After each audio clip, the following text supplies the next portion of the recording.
I need you to fix his suit. The suit is literal perfection. It will be. When it fits a woman.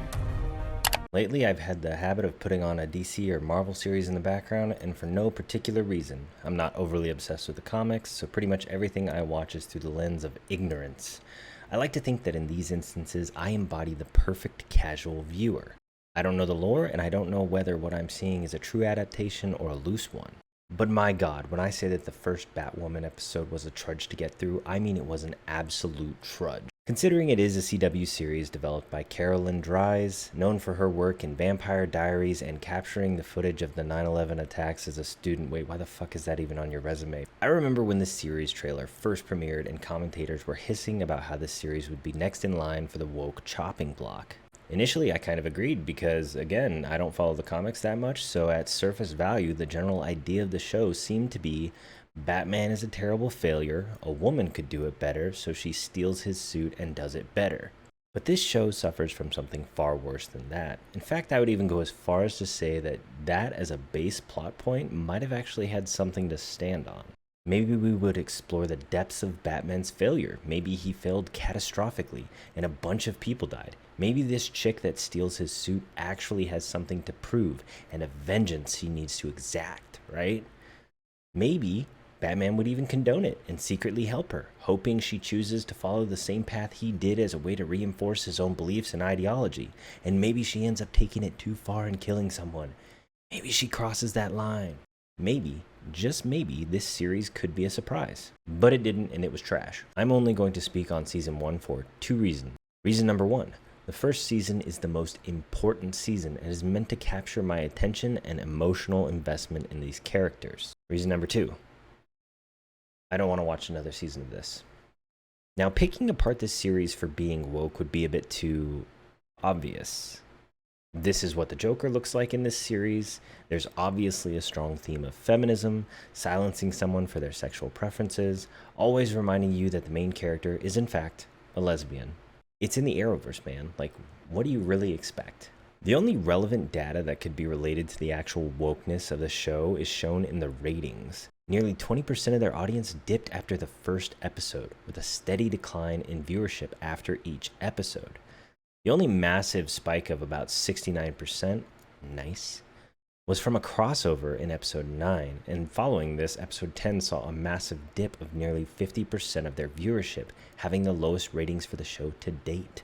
So we'll come back to that, but for now let's focus on the other factors that, for me, personally, made this show incredibly difficult to watch from the first episode. So I was immediately disappointed when it was revealed that Batwoman in this series is essentially a copy and paste Bruce Wayne. She's a billionaire, the cousin of Bruce Wayne, and spent many years training in martial arts for various reasons.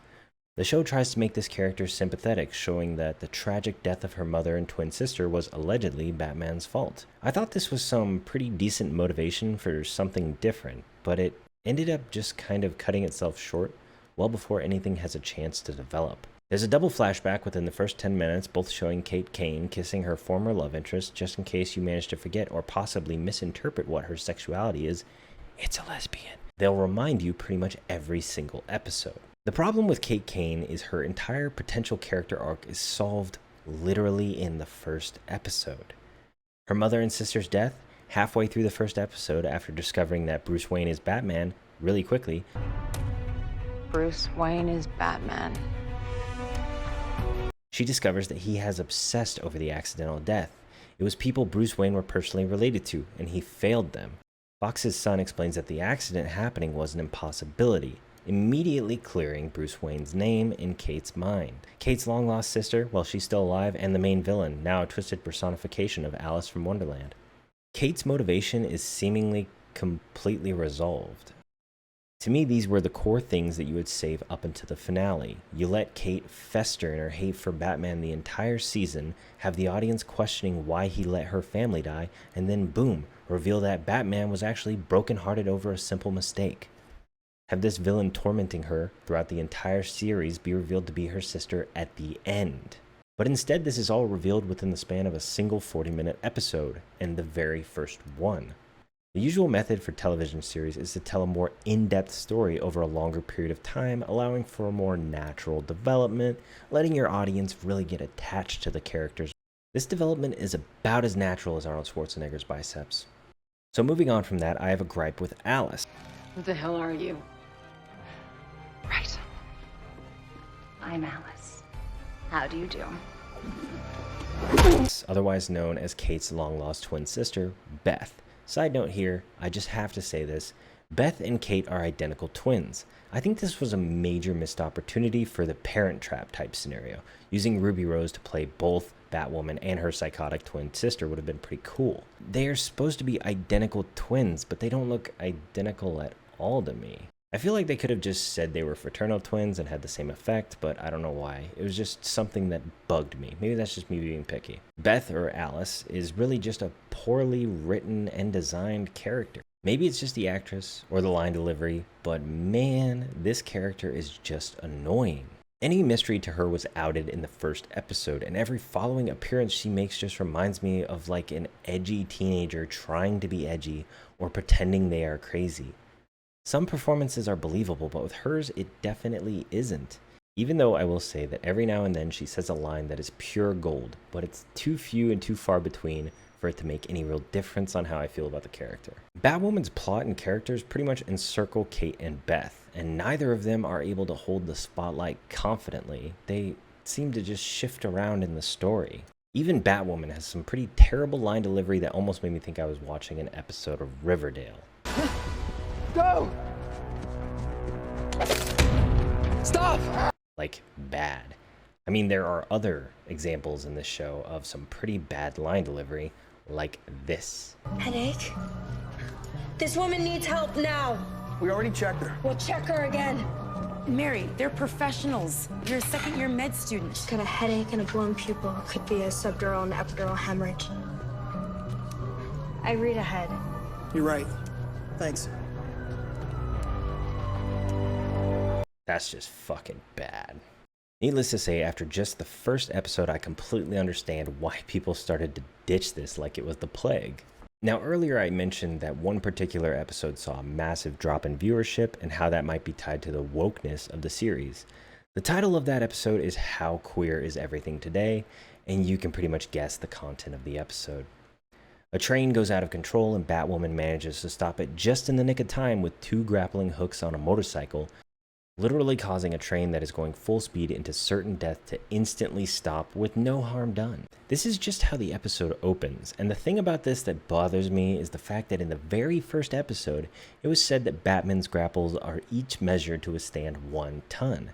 Batwoman uses 2 on a bike on a runaway train that weighs minimum 200 tons and instantly stops it. I only had to do a little bit of research to figure out how much that was bullshit, but geez Louise, man. So anyway, Batwoman is saved by a policeman and people take pictures. She is upset because now the public is assuming Batwoman is straight. Kate is struggling with her identity as a caped crusader, wealthy child, and lesbian power symbol. Despite probably the only redeeming character in the series literally pointing out, the public assuming Batwoman is straight actually helps keep her identity a secret, so why would it be a problem?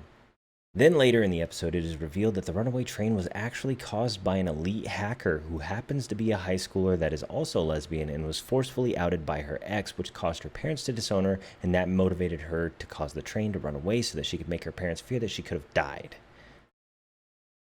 Did you get that? She preaches to Batwoman about how she could never fully understand her pain, this and that. They'd just be happy I was alive and forget their daughter was a freak. You're not a freak. I am to them. I'm,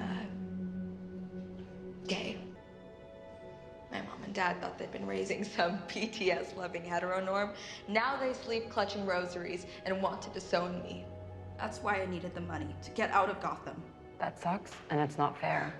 But it is not an excuse to put hundreds of My lives in jeopardy. parents want me to be someone I'm not. Just know I'm gonna grow up hiding my girlfriends and aspiring to be represented by an ancillary character on my favorite TV show.